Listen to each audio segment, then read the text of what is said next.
Hello viewers, দেখুন মাত্র ২টি ইনগ্রেডিয়েন্ট দিয়ে এই অ্যানিমেশনটি বানানো হয়েছে পাওয়ার পয়েন্টের মাধ্যমে। আপনি যদি এমন অ্যানিমেশন পাওয়ার পয়েন্টে ক্রিয়েট করতে চান তাহলে এখনই চ্যানেলটি সাবস্ক্রাইব করুন আর দেখে ফেলুন এমন আরও অনেক ভিডিও। চলুন দেখে নেওয়া যাক কীভাবে এটা করেছি। প্রথমে আমরা একটা স্লাইড নিব, নিউ স্লাইড। দেখুন নিউ স্লাইডে দেখুন ইনসার্টে থেকে পিকচারে ক্লিক করার পর দেখুন আগে থেকে আমার দুইটা পিকচার ডাউনলোড করা ছিল, একটা মুন সারফেসের আর একটা স্যাটেলাইটের ছবি। দেখুন এই দুইটা ইনগ্রেডিয়েন্ট দিয়েই আমরা এই পুরো অ্যানিমেশনটি করেছি। আচ্ছা, ইনসার্ট করছি আমি।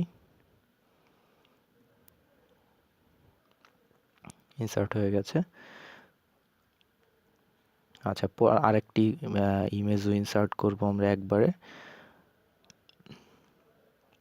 এটাও ইনসার্ট হয়েছে দেখুন। এই ছবিটিকে আমরা এই যে স্লাইডের যে বর্ডারটা আছে এই বর্ডার থেকে একটু বড় করব, কারণ আমরা এই যে পিছনের যে পিকচারটা আছে এই ইমেজটি নড়বে মূলত।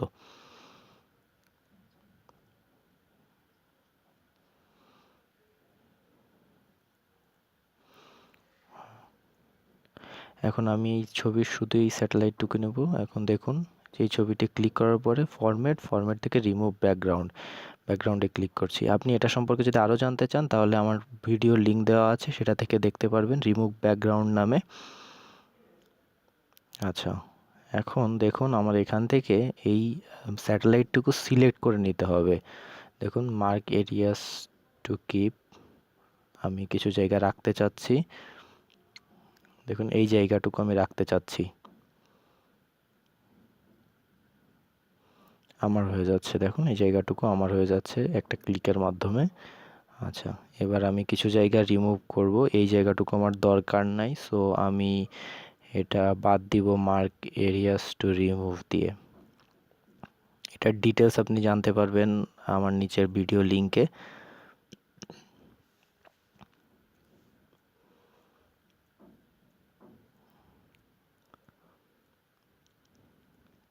দেখুন রিমুভ করছি, এতটুকুও দরকার নাই, রিমুভ করে দিলাম।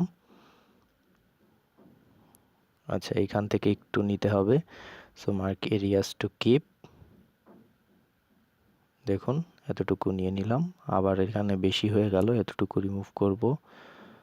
আচ্ছা, ওকে, এখন দেখুন আমার কমেন্ট কমপ্লিট। এখন আমি কিপ চেঞ্জে ক্লিক করব, ক্লিক করলে দেখুন কিপ চেঞ্জ, দেখুন জাস্ট স্যাটেলাইটটুকু থেকে গেছে। আচ্ছা, এখন আমি এটাকে যেখানে খুশি সেখানে রাখতে পারবো। আচ্ছা, দেখুন এটাকে আর একটু রিয়েলিস্টিক করা যায় কিভাবে, সেটার জন্য হচ্ছে শ্যাডো ইউজ যদি করি আমি, তাহলে যে কোনো কিছু ছায়া যদি আমি ইউজ করি তাহলে তো অবশ্যই সেটা আরও রিয়েলিস্টিক হয়। সো আমি সেটা অ্যাড করব। দেখুন শ্যাডো কিভাবে অ্যাড করে। শ্যাডো ফরম্যাট থেকে দেখুন শ্যাডো একটা অপশান আছে, শ্যাডো থেকে আমি ক্লিক করছি। আচ্ছা, এখন ট্রান্সপারেন্সি আমি কমাবো।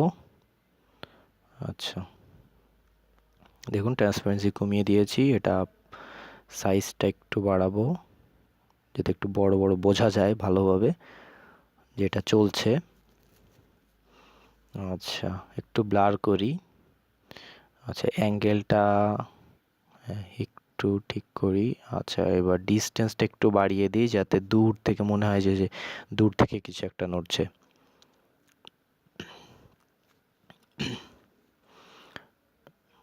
আচ্ছা, এটা উপরেই থাক, এবার ব্যাকের কাজটুকু করে ফেলি। সারফেস এরিয়াটুকুকে আমি নাড়াবো এখন কিভাবে, দেখুন অ্যানিমেট করব, অ্যানিমেশনে ক্লিক করি। আচ্ছা, অ্যানিমেশনে ক্লিক করার পর দেখুন লাইন অ্যানিমেশন,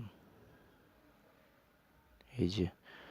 আচ্ছা, দেখুন বিল্ট ইন দেওয়া থাকে যে নিচ থেকে উপর থেকে নিচের দিকে যাবে, বাট দেখুন এটার স্টার্টিং পয়েন্ট হচ্ছে ব্লু কালারের পয়েন্টটা হচ্ছে স্টার্টিং পয়েন্ট অ্যান্ড রেড কালারের পয়েন্টটা হচ্ছে এন্ডিং পয়েন্ট। সো আমি আমি বাঁ দিকে ঘোরাতে চাচ্ছি, সো আমি এন্ডিং পয়েন্টটিকে বাঁ দিকে ঘোরালে দেখুন অ্যানিমেশনটিকে এখন বাঁ দিক থেকে যাবে, এদিক থেকে যাবে দেখুন। আচ্ছা, এখন ইফেক্টটা আমি একটু চেঞ্জ করব। আমার স্মুথ ইফেক্টটি দেখুন কিভাবে করছি। এই বক্সটুকুতে ক্লিক করলে এই ইউজটুকু করতে পারবো আমি। দেখুন স্মুথ স্টার্ট 0 দিব, ইন্ড স্টার্ট 0 দিব, ইন্ড স্মুথ ইন্ড। আচ্ছা, টাইমিং এর ব্যাপারটা হচ্ছে উইথ প্রিভিয়াস, মানে পরের স্লাইডটা শেষ হওয়ার সাথে সাথে আপনার এটা শুরু হবে। আচ্ছা, টাইমটা খুবই কম, 2 সেকেন্ড অনেক কম হয়ে যায়, সো আমি 30 সেকেন্ড দেই। ওকে।